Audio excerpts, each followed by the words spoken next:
as well. We are going to jump into Dust Towers, which is going to be another interesting map. There's a lot of different areas to drop and stuff as the Terran, but same goes for Protoss, and defending on this map can be really, really nice. We saw SOS play a really nice air style with Tempest and Carriers, and it really worked out. But let's see what they're both going to do here in game number 2 on Dust Towers.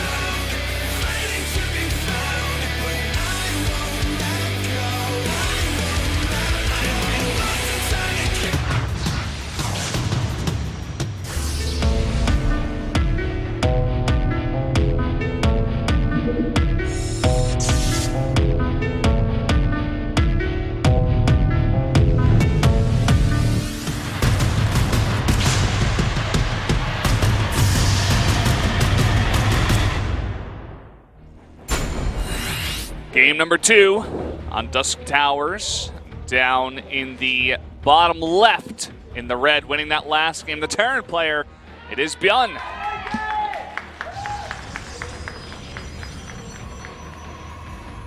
And his opponent to the top in blue, it is Stats. There he is. Yeah, you're talking about Stats' curse of not leaving the round of 4. I'm sure he feels the pressure now to pass that or get as far as he possibly can in this tournament. Still looking, everybody's talked about it for a while. I feel like he was kind of, what's the word? Like people didn't recognize him as much as they should, and yeah, you know what I'm saying? Yeah, we were talking about this a lot actually, like last season of Pro League, where Stats was actually, like, I'd say probably top 5 in the winners record, and he had an insane record on KT, and everyone's like, well, Zest is the best, and I really like this, and whoa. Whoa. I was reading the sign, and then I look up, and that's really scared me, actually. It's like, don't, I think it said, like, don't get rid of Terran. I didn't quite see it, but. Don't want the Terrans to fall out of Star League here. Don't knock the Terrans out, but, like, Terran is dead race, D-E-D. Yeah.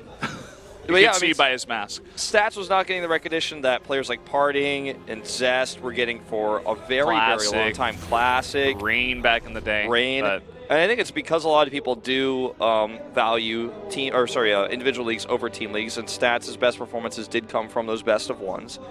But towards the end of last year, his performances became more and more consistent. And you definitely cannot count this guy out. We're in a new expansion now. And I would say a lot of people do favor him over ByuN here. The word I was looking for was underrated. Yes, that's a good word. There it is. Guys, I got it out of my brain and out onto the mic. This is actually going to be caught here. Wow, that's really big because you guys know he got the scout there last time with the Reaper on the Dark Shrine. So now he's going to have a lot less scouting information, and he's going for the same build here. So now he's going greedy once again, but he's not going to have quite the same information. So this can get kind of sticky here for ByuN.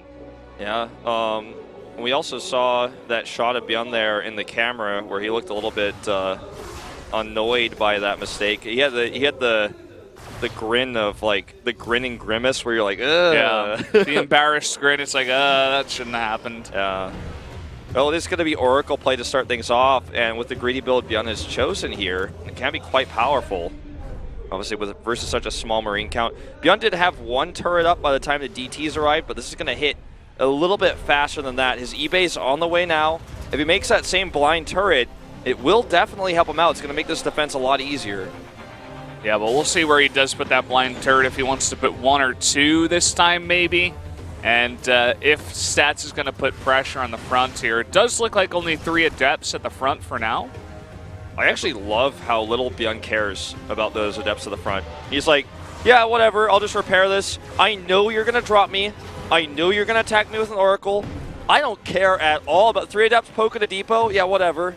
Well, now he sees it, and he's got to get these Marines back. Nice pull on the SCVs. This Oracle getting to work now on that missile turret, but it is going to be warded off, only getting 1 kill here on an SCV. Well, Stats is taking it faster. Nexus, like before, adding a few extra gateways this time. He does not have a Twilight Council, so we'll see where he's going to go from here. There are 2 Oracles on the map ready to harass, but this play that we're seeing from ByuN here reminds me of Marine King 2011, 2012. This is solid. It's greedy as hell, but he knows exactly what he's doing, and he knows exactly what he needs to be afraid of. And these 3 Adepts at the front of his wall is not it. You know, he does ward them away a few times, but now he's got his defenses set up. He's not concerned. Yeah, he's got one turret in the back here. Does have to be careful about the edges by the gas, so Stats able to pick up a couple more kills here. But as you were saying, if you can be greedy and get that third orbital up this fast, it's not really going to matter if you're only losing 1, 2, or even 3 SCVs here. You can easily catch up, and I feel like ByuN is one of the first Terrans to really play this kind of style in this matchup. Yeah. I feel like a lot of other Terrans are just going to base and then kind of safely going to third. Not a lot of Terrans are trying to play as greedy as possible, you know, that Marine King style, and now this ByuN style that we're seeing here in this matchup. Yeah. So it's really interesting to me to see what he can get away with now in this new expansion. I'm actually terrified of the concept of a player like TY getting a hold of this style. Ooh, we're seeing plasma shields being upgraded first here. Set of armor. Someone took a page out of SOS's book. Yeah, I think he's going to go for some air Protoss here, man. He's getting a Void Ray already. Yeah. Now, this should be interesting. Yeah, we saw the one Void Ray out of SOS. He used it to just block the drops from coming in one side, but can definitely be used in mass as well. I feel like I would like Tempest a little bit better, but he just have to get that 3 base and 4 base up, and for now having a Void Ray is definitely going to help in terms of being safe. But yeah, I mean, he's also adding 3 photon cannons here. He knows the weakness of what he was at last game. Oh, nice scan here. He's going to see the cannons as well. I think that's going to let ByuN know it's time to move that 3rd CC out. He is moving it right now. He's going to have to deal with the stasis ward before he can actually plant that, but this is a really cool style we're seeing from both players like Evolve. This is very macro-esque. Not even macro-esque, it's just straight up macro. He even predicted that there would be a stasis ward there. This guy is on fire right now. These guys know a lot about this. I feel like, I don't know, if I was more involved with the pro scene, I would know more about it, but like, just what SOS was saying in his interview even, where he's like, oh, on this map, you can just add a ton of cannons, and every single expansion that you get, just add like 5 cannons. It doesn't matter because they can never attack you. And then the Terran is just in this spot where it's like, well, I can't attack you. I guess we have to go to the super late game. And then so far, the Terrans just haven't figured out what the best late game army is. Battlecruisers. Against a super late. Yeah, I mean, it could be. We don't know yet. But against like that super late game Tempest, Carrier, Archon, Storm army. This is actually a ton of resources. Stats just dumped into those High Templar. If they get caught in the middle of the map right now, this could be a huge mistake. Okay. Got the Adepts up at the front now to protect them. Remember there, I thought the Adepts were going to move out, and those 3 High Templar could have actually just been wiped here. It may still happen. His Storm is not ready, and he is going to go and target those down right now, Valdez. A huge arc of Terran Bio here. And a bunch of Warpins coming in, and 2 overcharges used. But again, ByuN is trading very, very well. Maybe 3 cannons isn't enough. Yeah. But he is going to hold. But Stats, they're looking a little bit shaky, not paying attention to the fight for just a second, and loses 2 High Templar. You know, that was definitely a good trade for ByuN, absolutely. I think a lot of people looking at this are going to say, well, ByuN is up 30 supply, but he's got weak bio. He doesn't have very many medevacs yet. His upgrades aren't that solid. And we have Storm on the map now, and Storm ignores upgrades. Storm doesn't care. You get a few good Storms, and that supply lead will just vanish in a matter of seconds, especially if you've got cannons up at the front. Those don't take up supply, obviously, and that's part of what he's got here for the defense. But I do like Stats' position here quite a bit. He's going to even sneak 2 Adepts now into that 3rd base, and he's got a Warp Prism headed for the natural. This is going to take so much pressure off of Stats here. But ByuN, it doesn't seem like he cares. He wants to go for the attack, but as you were saying, that's a lot of High Templar with a lot of energy there for Storms, and he does have to deal with these drops first. Yeah, and this is exactly why SOS is saying the Terran can never attack on this map, because you are going to get punished. It's a huge rush distance, first of all, and second of all, there's a ton of airspace behind the base for Warp Prisms to lurk around. We do have that fleet beacon for the Tempest you were talking about on the way now, and the 2nd Stargate coming up, and just now is ByuN completing his Ghost Academy to deal with the High Templar, but the air transition is underway. We do see a scan goes down, will reveal the fleet beacon, and I'm wondering how ByuN is going to tackle this problem. Oh, wow, he scans the gold here. I think he's seen this a couple times before, Wolf, if I would say myself. Oh, ByuN going to lose a full medevac full of units. The 2nd one does get kept alive here, but that's exactly what that Void Ray is for. Yeah. But at the same time, I feel like it's okay, you know, like, even if he does lose that 1 medevac, the most important thing here is keeping the Protoss off of 4 bases. And we'll see if he can shut down the other 4th base here. That one is going to be a lot easier to hold. Of course, the other one was a gold. and it was hidden, but it was scouted out here. Now, I've watched most of the Pro League VODs. I want to ask you, though, just in case I missed it, we have not yet seen a Stasis Ward comboed into a Psystorm, have we? I don't believe so. I want to see that. Not from what I've casted. That would be really interesting. Imagine you time the Psystorm perfectly with the Stasis warding off here. That would be really cool. Again, a huge arc of Bio right now. 20 supply up in Army is ByuN. Really eating those storms, though. He cannot be absorbing this much damage. He needs to split away. So many storms being used here. Now the Stasis Ward making half of ByuN's army obsolete. He does have to back off now. A few ghosts defending the Adept drop here, but watch as the supply difference drops massively in these next few moments for ByuN, as he's now actually behind in supply. That High Templar tech is exactly what I was talking about. It doesn't matter if you're down 50 supply, you get a few good storms at defensive position, you just win the game a lot of the time, and ByuN is falling to pieces right now. Yeah, he didn't even notice or even stem or try to micro those units at all. It looks like he was dealing with stuff back at his own base. You can see that ByuN right now, he really wants to end this game. He's got that fourth base up now, but like he does not want to let the Protoss get up to that massive death ball once again. There are quite a few ghosts in this army, and he does have decent upgrades here. I'm actually going to go ahead and EMP those Oracles, an interesting choice. Well, this Bio army is just not big enough versus 8 High Templar worth of storms. That could be potentially up to 16 storms. Okay, think about that. Yeah. And he has not been splitting this game, so I'm not really impressed. I'm not confident for him engaging with this mostly Marine army here. Let's see what he can go for here. He's running in with the Ghost. Going to fight against a bunch of these cannons, but not EMPing the High Templar in the back. Look at where Stats has his High Templar all the way at the top right. He knows he is very, very safe right now and does not have to risk getting those EMP'd. He is starting Viking production here at this point in time, and he will eventually be able to kind of counter the air army. He's also getting upgrades as quickly as he can. The reason why, guys, that you get shield upgrades instead of the attack upgrades for the air is because, first of all, they're going to affect your ground units as well, and shields and armor for the air will, of course, be applied twice to Vikings, so it's really important. It actually does make those Tempests so much tankier, because a Viking shoots 2 rockets, so it gets applied twice. Trading a bit with the Adepts here in the middle of the map. Oh, we do already have the carriers on the way. Here we go again. Here we go, and this is starting to look a little bit more like how we saw Protoss deal with late-game mech, Terran, but this is not mech, this is bio. And I have to say, I think the position here for Stats is basically unbreakable. I think ByuN's best shot, to be honest, is to try to make a bigger transition and try to take more of the map. Instead of just sticking on 4 bases, he has total control. Like, Stats' only weak point is moving out. So, use that against him. Yeah, and it does seem like he's, as I said before, he's seen this before. I forget who the Terran was that played against SOS, but it seemed like he was a lot more confused. You know, and we do see him getting a massive ball of Vikings already. That's exactly what you need.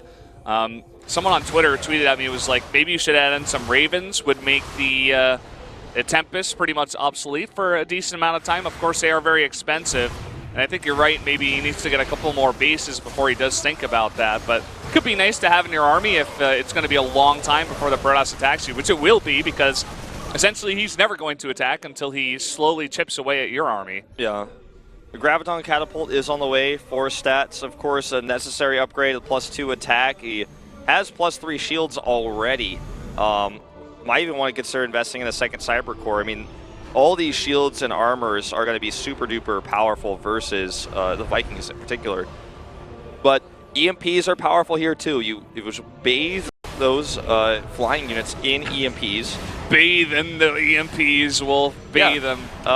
If you ask me, I'm going to say you probably want to bathe that Protoss army about twice a day in the EMPs if you want to fight it, okay? And after dinner once, just to be sure. I mean, this is going to be one of those games that essentially the entire game time is spent building armies for one massive fight. You better hope that in that fight you've got everything set up. There will be some poking, obviously, on both sides in the form of perhaps nuke harass, even drops, and Tempest eventually moving across the map, but this is going to be one of those fights. Here we go. EMP's coming down, hitting a lot of the Tempest. The Vikings safe so far from the back. He needs to target those Vikings, though, cannot be hitting interceptors. Now he's standing in the storms, but he is beginning to shoot some of those Tempests down. But again, a lot of these Vikings are going down, and huge storms now on the mostly Marine army on the ground. Oh yeah, this is not looking good for ByuN. It was an expensive trade, however, on both sides, and he does have a few ByuN units left on the ground. He's targeting down the expensive carriers, and the Tempest cannot deal with this fast enough, and he basically just wasted the storms on his Vikings, and then he's just going to use the Marines for cleanup. A pretty interesting idea, but both players losing massive chunks of their army. I have to say, the chunks of army stats lost, much more expensive, though. Yeah, very expensive. Looking at the units now, he's got 3 Tempests and 2 Carriers, 2 Void Rays, 2 Archons. So definitely chipped down a lot from what he had before. And ByuN can definitely remake this army a lot faster. We may see a follow-up counterattack here in just a couple of minutes. He definitely doesn't want to let Stats get up to that mass ball once again. We do see Stats is making 3 carriers at a time now. He's going to stick on only 3 Tempests, so kind of an interesting idea as well. Yeah, well, you know, the carriers are going to do better versus Bio. I know it sounds weird to even like think about this concept, but I mean, Legacy of the Void's still new. People are figuring things out, but carriers DPS does a lot more to Marines than a Tempest can because it fires so slowly. So I guess that's the idea as you start to realize, wow, ByuN's, you know, sticking with the Bio army on the ground more than the Vikings here. But we're going to have another engage, and this is just too many Marines. He's losing a lot of interceptors as well, so these carriers are basically neutered right now. Eating huge storms, wants to back off, does not actually end up killing that Nexus. Oh, nice EMP down there. He's only got 1 storm left, wants to hit it. It's not the best storm. But again, there's not that much bio left over, but is it going to be enough? No, not with the Archons on the ground right now. Yeah, he's going to force ByuN to back off again. Yeah. He was like trying to get that Void Ray super hard. I was concerned for him. Void Ray's never going to be worth it. A lot of harass going on meanwhile by Stats with Adepts. So he's keeping the SCV count pretty low, which is important. Obviously, if you look at the top right, the minerals are the limiting factor here for ByuN when he's going for this bio-heavy army. Whereas for Stats, it's minerals and gas he needs, and he does have it. Keeping that base alive was critical. If he lost this base here, it would have a lot harder of a time, and even still, he doesn't have his gases up and running. He's desperate for gas on those. Yeah, we're finally seeing ByuN going for a drop here. One of the critical things that SOS went for is a guarding Void Ray, I'd say, from getting into the main. Does look like ByuN wants to drop behind the 4th here, maybe snipe some probes. So not going to be going for the production here, but it's going to deny a decent amount of mining here. Not bad. But if he would identify that there is essentially no protection for the production right now, that could be a nice drop point as well. I mean, when I look in there, there are 4 cannons, but if you go for like 2-3 medevacs, I know he's not making many Marauders right now, so maybe that's why. Definitely would be less effective at taking out those cannons, but... Oh, I think you make a very valid point. You know, there's 2 ways... just like in Advanced Wars, man, there's 2 ways to win the game. One is to kill the whole army, one is to capture the HQ, and those Stargates in the base are the HQ. We're going to see another fight here. Big storm going down, hitting a lot of interceptors as well, but ByuN's army is looking pretty weak here. Well, where are the rest of the storms, though? Yeah, everything got EMP'd, and now there's just a bunch of Marines trying to get on top of these very heavily upgraded air units, but can they even kill the ground units? He needs those Archons. Finally, some Archons popping out now. This is going to eventually push ByuN back. ByuN, the problem with what ByuN is doing is he's always, like, he's trading a less expensive army for a more expensive army, but he doesn't have enough to finish the game, so this just keeps happening, but he's starting to lose the trades now. Like, he's losing a medevac here. He lost his whole bio, he didn't kill a Nexus, so now is the time where Stats is actually going to move out for the very first time. I feel like ByuN could have waited till he was maxed to do a fight like this. Factory comes over here just a bit too late to stop this Nexus. So close, and... yeah, I mean, that was a pretty rough fight. I mean, all of his Vikings, he can barely produce the Vikings right now. It seems like he wants to get some medevacs back. That's also a limiting factor to dropping from what I was talking about before. Yeah, for sure. Now look at this. I mean, 4th base is being sieged. This is what this composition is all about. You get so many storms on the ground to deal with anything on the ground, and then you just have all these super powerful units that can just walk all over your bases, and there's nothing you can do about it. Yeah, and there's another problem here is he doesn't have Ghosts, so Ghosts can blanket that. If there are no High Templar in this equation, ByuN just stims forward and kills all the air units again. You know, we've already seen this happen, but he doesn't have an answer for those 7 High Templar on the map right now. He does have 3 ghosts somewhere, but they're not with his army. He's not making anymore. Okay, there he is. He's got 5 on the way now. I was about to say, he needs those. No, he's just now reproducing them. Remember what you were talking about before. ByuN could have essentially taken the whole map.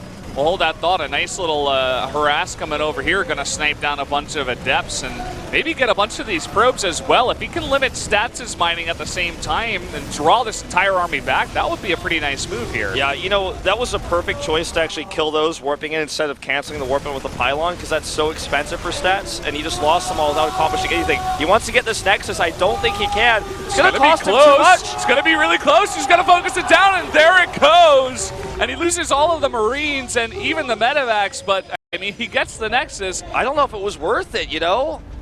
He still has quite a few Marines on the map. He lost mining at that satellite base. It's actually burning currently. Look at ByuN making 5 Marines at a time. If the Stats moved across the map right now, there's nothing that ByuN could do to defend, and I think Stats may just do that right now.